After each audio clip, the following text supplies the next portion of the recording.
he tried to find an answer. He says that in one of his interview, before he died, he said, "You can have everything in this world. The wealth, the fame, the honor, everything you can have in this world, the success. But yet, you can be a loneliest man. And this type of loneliness is really very bitter," he said. He said that the world has given me success. The world has given me wealth, the honor and fame. But it has derived me from having ongoing relationship. He failed to find the purpose, the meaning of his life in this world. Though he had everything of this world, but yet he failed to find the meaning that why he is here in this world. The text that I've chosen this very evening is Gospel according to St. Matthew chapter 19. And here's a story about a young man. The Bible says he was a very rich man. The Bible says that he was a very good man. The Bible says he was a very honored man. He was a ruler.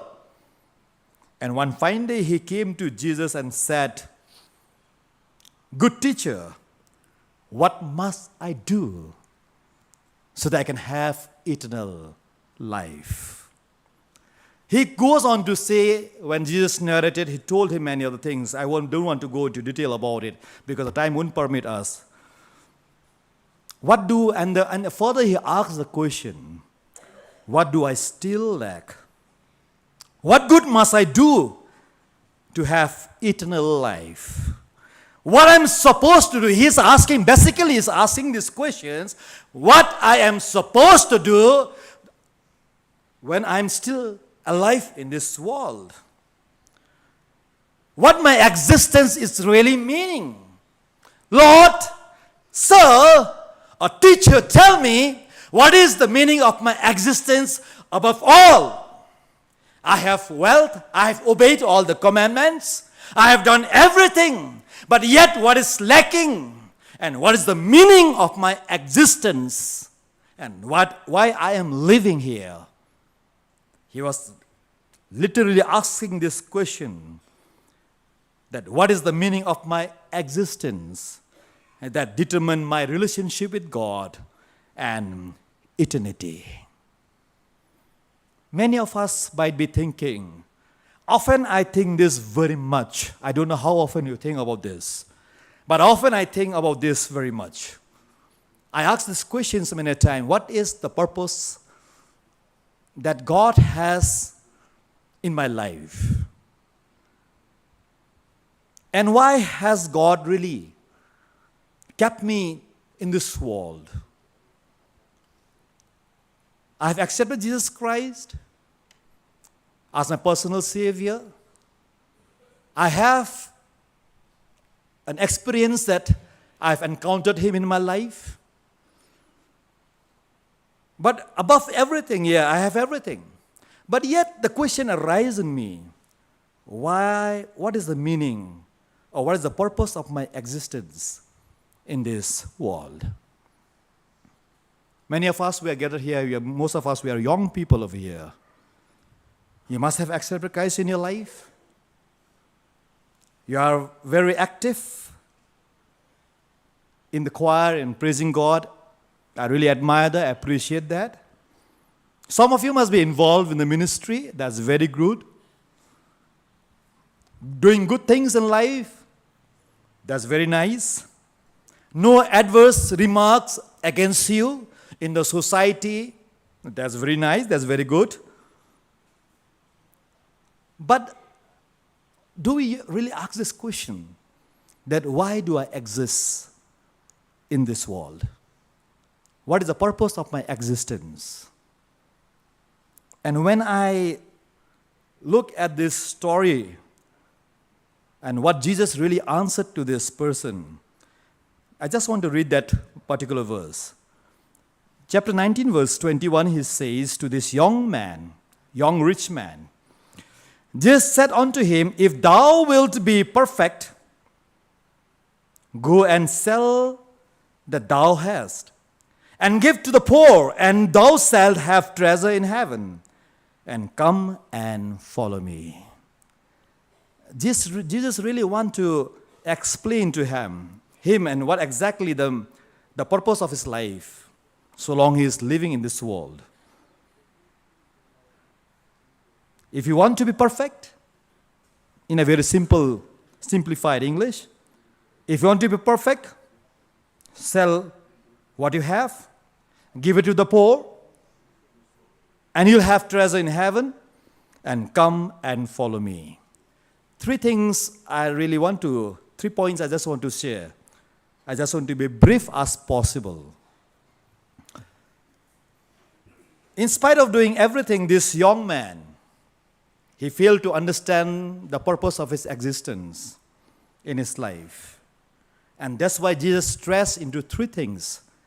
And those things must be very practical in our life, in our daily life as a Christian. So long God is willing to place us in this world till he called us back to his home. The first thing what I couldn't understand is this. The purpose of each and every one of us, we are here is that to please God. That's general thing. But how can we please God? And that's what really Jesus wants to say to this young man. First and foremost, what he really wants to say is that how can he please God? How we, each and every individual, we can please God is this. He is stressing on this. Action in obedience. Action in obedience. Many times our action is very ritualistic, duty-bound. Like this young man, he was very good in fulfilling all the commandments. But yet, what Jesus was really stressing here is this. What he demands from him is that action in obedience. What exactly does it mean that willing to obey even if he have to pay the price for it? Even if he has to forfeit anything in his life for the sake of God or for the sake to please God. Sacrificial obedience, in other words, we can say sacrificial obedience. To obey what God wants us to do and not what we are willing to do. Jesus is stressing on this. That's why each one of us, we are gathered here. We must be very, very active in different activities, church activities, in different ministries, whatever it may be.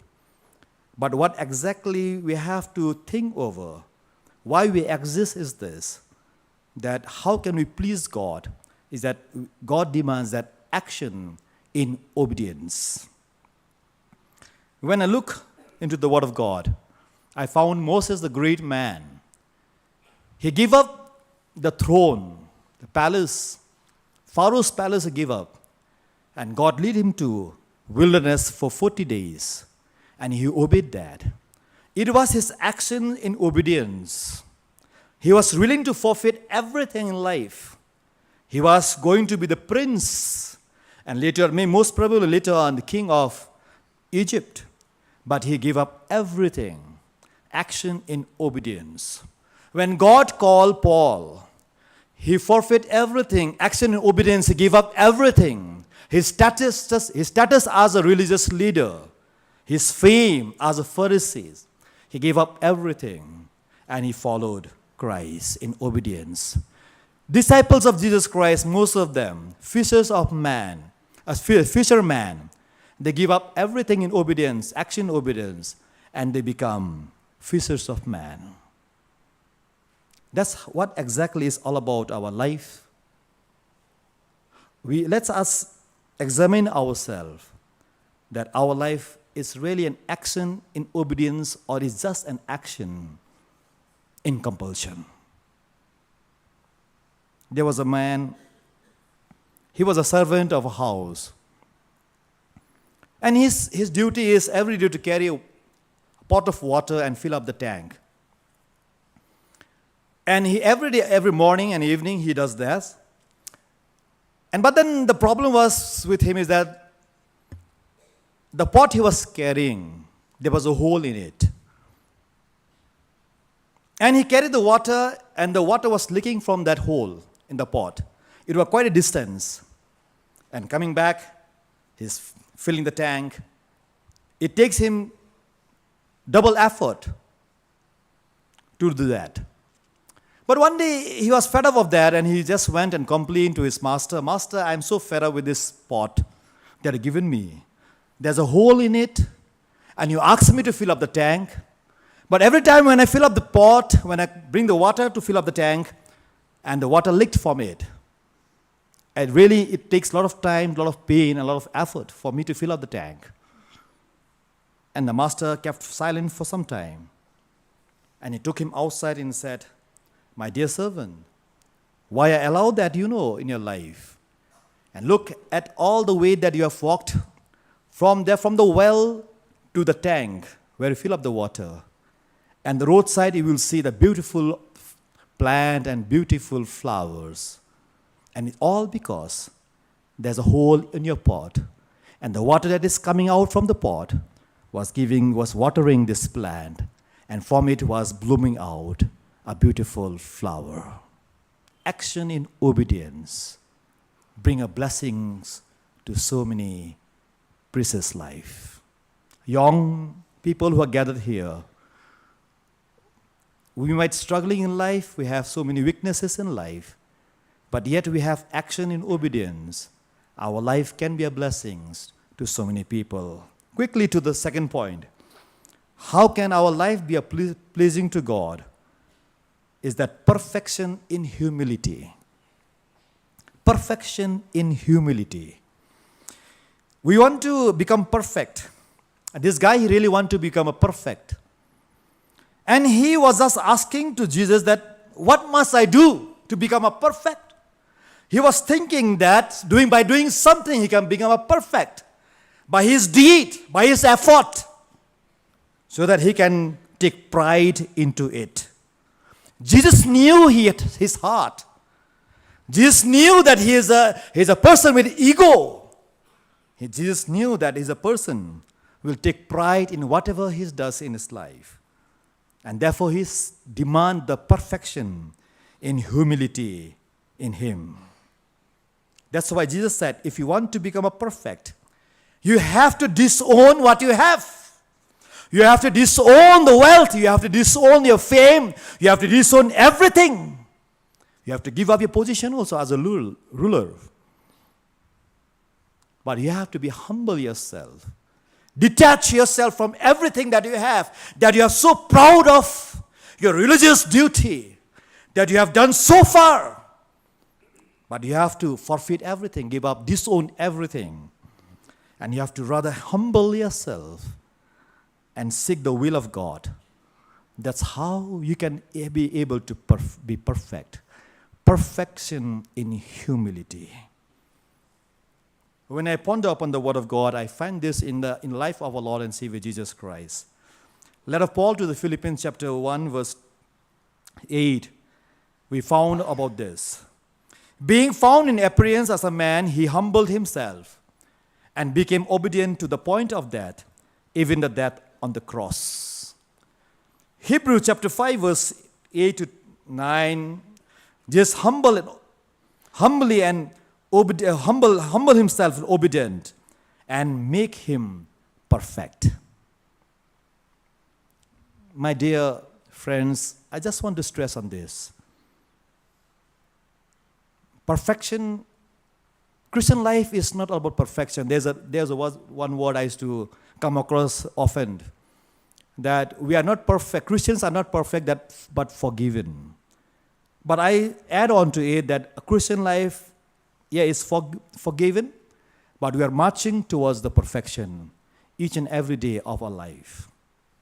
We are marching to the perfection every day of our life. But this perfection in our life will come only when we know how to humble ourselves in the presence of God. Our perfection in rituals bring the sense of pride.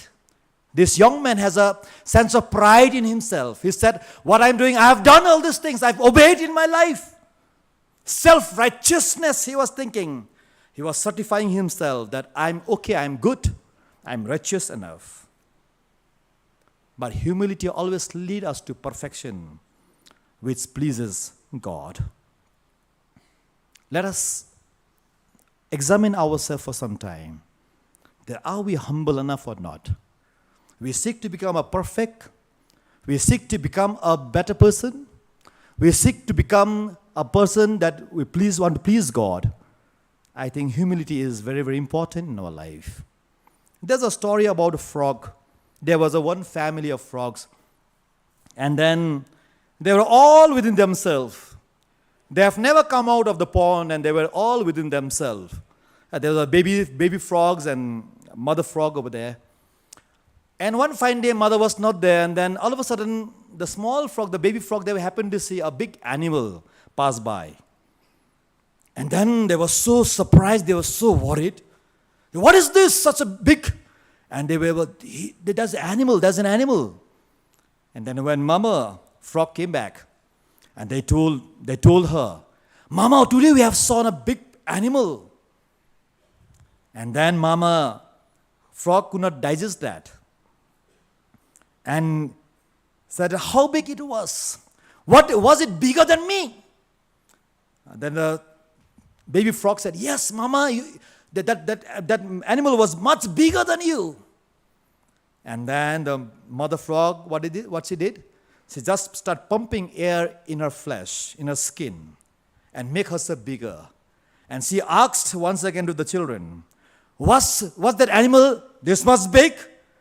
The baby frog said, no, Mama, bigger than this. Then, out of pride, she again filled the skin with the air. And then she was filled again, she would make herself big, and she started asking, is that this much big? And the baby frog said, no, Mama, bigger than that. And she continued to do that. And ultimately, what happened, She burst and she died. Pride. Pride in any aspect of life, maybe religious, maybe spiritual, maybe in any other aspect of life, always burst us and lead us to death. But perfection in humility, that's what Jesus demands from this young man. Third and final point. We are nearing to the detail. Last and the final point is this. I'm just cutting short my message. What exactly pleased God? And that's what Jesus was stressing on this young man. And now third point is this. Contentment in Christ. Contentment in Christ. Christian life, is all about contentment. Jesus was literally saying to this young man, will you be content if you have me and forfeit everything? Are you ready to be content? Then everything is gone in your life, but yet you have me in your life. Will you be able to be content? That's what Jesus was saying to this young man. Go and sell what you have and give it to the poor and come and follow me. The problem of today's world is this. The teaching that goes around, even in Christian circle, in the churches, in ministries, everywhere. You know what kind of teaching these days are very popular. And this is this. Have Jesus, have wealth. Have Jesus, have health. Have Jesus, no problem. Have Jesus, no pain, no suffering. Have Jesus, have everything of this world. You don't have to worry in your life. I don't doubt about that. I don't have an iota of doubt on that. Me too, I believe. Have Jesus, have wealth. I believe that. Have health, have Jesus have health, I believe that. Have Jesus have peace, No pain, no suffering. To some extent, I do believe that and accept that. And I trust that. But there are times in life, in Christian life, God demands things that are very precious to us to sacrifice for Him. That's what our Bible readers, he read for us, that let your life be a living sacrifice to God. There are times, my dear fellow endeavors and all the believers, there are times in life God demands precious things that belongs to us. We hold very treasure in life. And God demands that in our life. And are we able to be content and say, yes, Lord, I'm ready to give up for you. I'm ready to give up for you. To have you in me, that's sufficient, that is more than enough for me.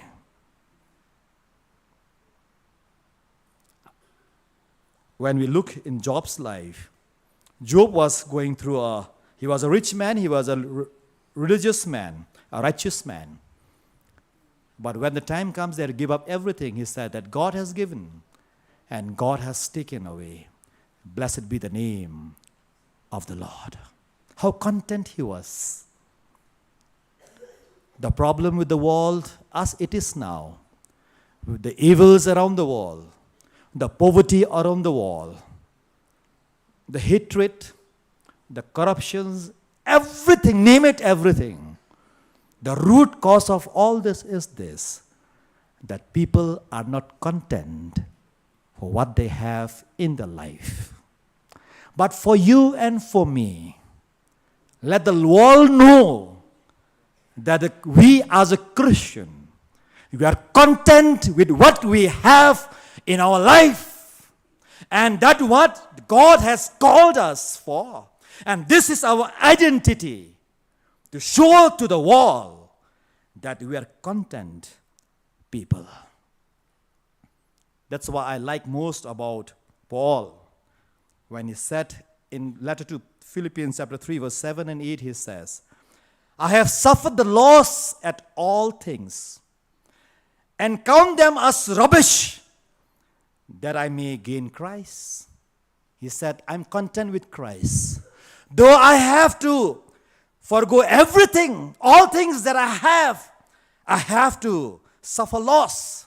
It doesn't matter for me because I count rubbish everything when I compare Christ and all things of this world, the wealth, the fame, the honor, everything, I consider it rubbish in order to gain Christ in me. I'm content in Christ. I'm content in what Christ gives me in my life. And that's why Paul further, he says, I have learned in whatever state I am to be content. And he said, I can do all things to Christ who give me strength. Let us ponder for some time how often we are content in following Christ. Jesus asked this young man, are you content? Are you will be able to content following me, giving up everything in your life? And Bible says that this man was very, very sad. His heart was filled with sorrow. And he left Jesus and he went back to the world because he was a very rich man. Let this very evening we ponder ourselves. There was one preacher, he was one minister, so the church minister, and he was a very cheerful man. Though he has to go through sufferings and affliction in his life, but yet people surrounding him, known to him, they found him to very cheerful all the time. Pain, suffering, affliction, persecutions, everything happened to him. But yet he was always cheerful. There was always a glow in his face and a smile on his face. And one fine day, one senior person went to him and asked these questions to him. how, how come you are so cheerful in spite of all the sufferings and pains that you go through in your life? And this servant of God, he said like this, I have right use of my eyes. And he was so surprised. Right use of your eyes? He said, yes, right use of my eyes was the reply. And then the elderly person, he would become inquisitive and he wanted to know more about it. And he said, how do you use your eyes? And he said that, when I look up, and I realize that is where I have to go. When I look down on the earth, I realize that how small place I shall occupy when I am dead and buried finally. And he said, when I look around, I see many who are much worse than me. And that gives me content and cheerfulness in my life. Let's, as a believer, as a follower of Christ, we'll be a people to please God with a life of contentment in Christ. Contentment does not mean I must give everything away to the poor and become poor myself. Don't misunderstand that. Nor does it mean I must feel guilty of being blessed. Oh, God has blessed me with house, with so many good things in life. I don't have to be guilty about it. It is a blessing of God in my life. It does not mean I can take a careless attitude toward my finances. It doesn't mean that, let it be what happened. I don't have to plan about my finance. I don't have to plan about my future. No, it doesn't mean that, to be content. Nor does it suggest I can take a superior attitude if my things are never the shiner than other person. Contentment means suppressing the desire for more and more. And it means recognizing we are God's steward of our possession. Whatever we have in life, we are a steward of it. And one day we have to give an account to God for that everything that we have in life. That's why Benjamin Franklin, he says like this,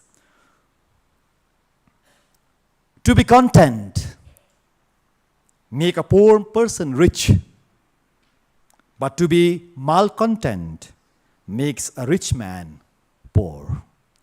May our life be a life that is pleasing to God. Action in obedience, perfection in humility, and contentment in Christ. May God bless us all for His glory. Amen.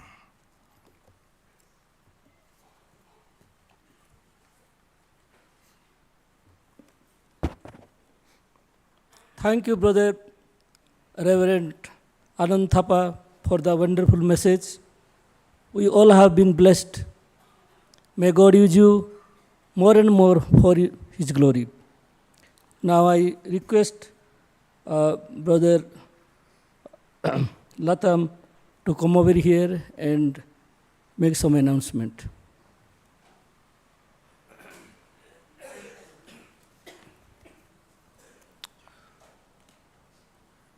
In fact, right now, we are about 45 minutes behind of our time schedule. So, as soon as we finish, as soon as the service is over, I know that most of you I think you are hungry, but you kindly have the dinner as much as fast as you can, so that we could start. I think the leader of the musical evening has already reached, and they are ready with the next program. And I will tell you that don't miss this opportunity. Musical evening is especially for us young people, and not only young, old people also can sing and dance. But the convention will not be completed without singing and without participation in a program like this. So kindly have your food and have a nice time to sing and dance. And tomorrow program at 7 a.m. Remember that the timing for the breakfast is 7 a.m. And I would like to request all the delegates to get ready with your dress for the whole day. In fact, if you go to your hostel or to your guest house and then come back, you may miss some of the programs. So I would like to request that you kindly dress up early in the morning as you want to dress up for the whole day. And then you come for the breakfast. Just after the breakfast at 8 a.m. we have the Holy Communion service. The Holy Communion service will be led by the pastor of the local church, Reverend A.T. Solia. He will be the celebrant for tomorrow's Holy Communion service. And the pianist will be Miss PYNTHORUMKHRAH, hymn leader Elder Bantailang Latam, celebrant Reverend A.T. Solia, Bible reading and prayer Reverend Dr. Sunny Amos. He is the regional representative CE in South India. And I would like to remind all those names that we have been nominated yesterday, the ministers, the pastors and the church elders, to assist the local pastor for distributing for helping him in tomorrow's sacrament. Kindly come in time, at least 20 minutes before the time. And after that, kindly remember, especially for the delegates, Holy Communion service will be held here in this church, in the church, while the 10 a.m. service and 1 p.m. service will be held in the polo ground. Just remember, the 10 a.m. service and 1 p.m. service will be held in polo ground. And I hope that the host society have made some arrangement for that. They will announce later on. And during the 10 a.m. service, the sing inspiration will be led by Junior C Society PYNTHORUMKHRAH, pianist Ms. Bame Yadasha Solia, hymn leader Mr. Kraubak Pungrop, and chairman Elder Rajurai, advisors in India. Bible reading from the Old Testament, Mr. Penroy K. L. Maunai, Northeast India CE Union. New Testament, Mr. K. Dhana Sakiran, CE in South India. And prayer will be led by Elder Nima Wangdi Sherpa, CE in North India. While offerings are being collected, we'll have the song from the North NEIC Union, Joai C Society, Mokha Church C Union, and the Junior C Society PYNTHORUMKHRAH. And the speakers for tomorrow morning's service will be Reverend Surendra Kumar Sahu, who is also the Vice President of the World C Union, Asia region, and Traveling Secretary in India. Then after the service, for the delegates, I think the host society have informed me that the packed lunch will be distributed in the ground itself, the packed lunch. You don't need to come here for lunch. All the lunch will be distributed in the ground itself. And then we'll continue with the 1 p.m. service, where the sing inspiration will be led by Senior C Society PYNTHORUMKHRAH, pianist Ms. PYNTHORUMKHRAH, hymn leader Elder Mankrauramnong. The chairman to preside this service will be Reverend Dr. Y. John Bashkar, Presidency in India. Bible reading Old Testament, Reverend Prem Selva Singh, C in South India. New Testament, Reverend Hichakia Hayak Nayak, C in North India. Prayer. In the program is written Reverend Don Singh L. Nonglight, Northeast India C Union. Collection of offerings. While collection of offerings are being collected, and then we'll have the special number from C in South India. Standing choir of Jingseng Samlai KJP Synod Sepngi, and the Ribhoi Synod C Union Standing Choir, and the Senior C Society PYNTHORUMKHRAH. And the speaker for tomorrow evening session will be Reverend G.P.L. Gado. He is the former administrative director of Thomas Jones School of Mission and also the ex-moderator of KJP Synod Sepngi. After the service, and the last service will be held here again. Just remember, the closing service will be held here again in the church. I think the program I will announce tomorrow. The program you have on your own hand, but these are the program for tomorrow in the ground. So these are the announcement, and I came. I think most of you are not aware that all the services that we have since yesterday, the inaugural function, even the cultural program today, and even this service right now, it's live telecast on YouTube channel. So I hope that you understand that while sitting here, everyone can be seen in the YouTube channel. Even if you open your eyes while praying, also so many people will see you. Okay, I'm just saying that you will be aware. Even for tomorrow's program, also it is came to know that every services is available on YouTube channel. But I would request you not to open your YouTube inside the church since you are here. But I'm just letting you know that some people, they are watching us live telecast. And I think these are the important announcements. And if anything important, I think we will continue also to announce during the musical evening there. Mr. Chairman, there is another thing. As a token of appreciation and or gratitude to our speaker in this evening, Reverend Anand Thapa, from the CE in India, we have arranged as a memento. And I would like to request our President, Reverend Dr. John Bhaskar, to kindly present the memento to our speaker in this evening.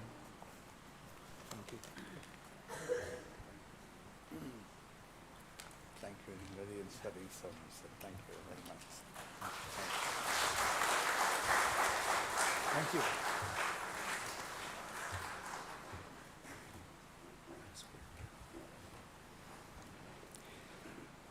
Here's another important announcement from the Senior Society, the whole society. There are some very few important announcements. Kindly bear with me. So tomorrow, for the delegates, the breakfast will be from 7 to 8 a.m. Then, after that, there will be a Holy Communion, as announced by the Secretary. And the Holy Communion hopefully will be over by 9 a.m. And as you must be aware that the venue for tomorrow public service will be at Polo Ground. So from the host society, we have arranged buses for all the delegates. So you don't have to go by yourself. You come and gather here in the school compound. Buses will be coming here around 9:15 up to 9:30 like that. So be ready, please. And they will take you straight to the venue. That is in Polo Ground, which is very near. Not even 10 minutes from here. So kindly keep that in mind. And so the first public service will be at 10 a.m., maybe up to 12, like that. And you have to be seated in your seats. You don't have to go here and there. Please keep that in mind, all the delegates. And from the host society, we have arranged the packed lunch. Packed lunch will be provided to you, and you don't have to go here and there. Kindly be seated, and we'll provide you at the venue only. And another service will be started again at 1 p.m. And after the service will be over, then buses again will come and pick you up from the venue. From the venue, maybe at 3 p.m., the buses will come and pick you up and again to the school compound. Then we'll have tea and some light refreshment. So please keep this in mind. And in the venue at Polo Ground, we have also provided the medical facilities. If you have some problem, maybe your health issues and all that, so we have arranged a medical team there, and you can go and you can visit there at the medical team. And we have also provided water facilities. You don't have to worry about water. How do I do? Should I carry the water bottle and all that? You don't have to worry about that. We have also arranged from the PhD department of Meghalaya. They have also arranged drinking water in the venue. And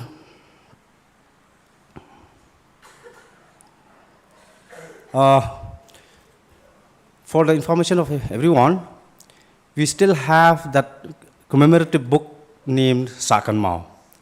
You must have seen those ladies are there in front of the gate. They are selling those Sakan Mao, that commemorative book, which we have also printed the hymns, which we are going to sing tomorrow. So we will not sing from the Khasi hymn books. So all the songs are being printed there. So if you want to sing, because everything it's printed in English only, so you have to get that particular book, that commemorative book, and it's printed there. So For the last to remind all the delegates again, maybe some of you have not been registered. I would reiterate, every day I have been telling the same thing. Kindly register yourself for your own convenience, and you will not put us in burden. So kindly respect the host society for the convenience of everyone. These are the only announcements. And after this service is over, dinner is ready. So the dinner is ready at that near the school compound, the church premises. That's on my right side. So you can go there. The choir and all that are also invited to the dinner. And after that, which will be followed by the musical evening. So all are invited. Thank you.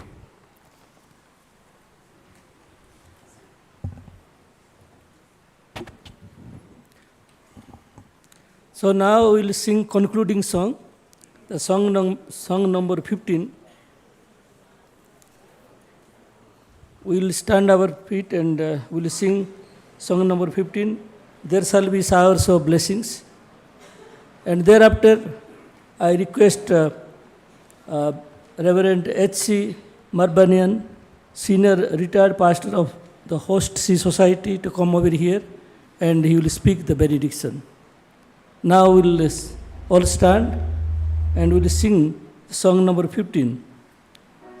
There shall be showers of blessings.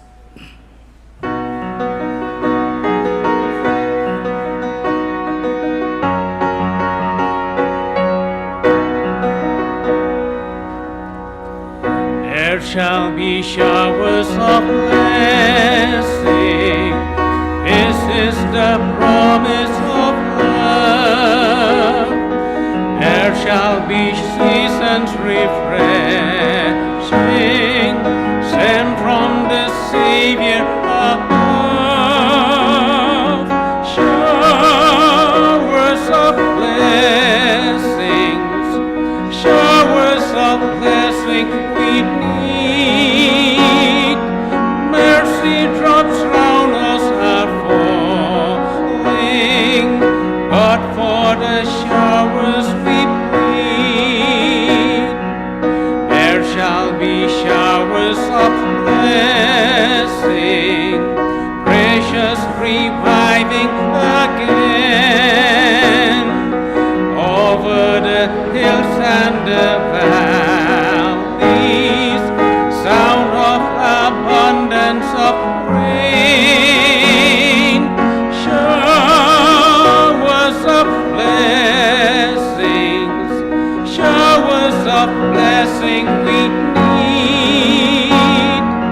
Mercy drops round us are falling, but for the showers we need. There shall be showers of blessing. Send them upon us, O Lord. Grant to us now a refreshing. Come and now honor thy word. Showers of blessings, showers of blessing we need. Mercy drops round us are falling, but for the showers we need. There shall be showers of blessing. Oh, that today they might fall. Now as to God we're confessing, now as on Jesus we call. Showers of blessing, showers of blessing we need. Mercy drops round us are falling, but for the showers we need. There shall be showers of blessing, if we but trust and obey. There shall be seasons refreshing, if we let go God have his way. Showers of blessing, showers of blessing we need. Mercy drops round us are falling, but for the showers we plead.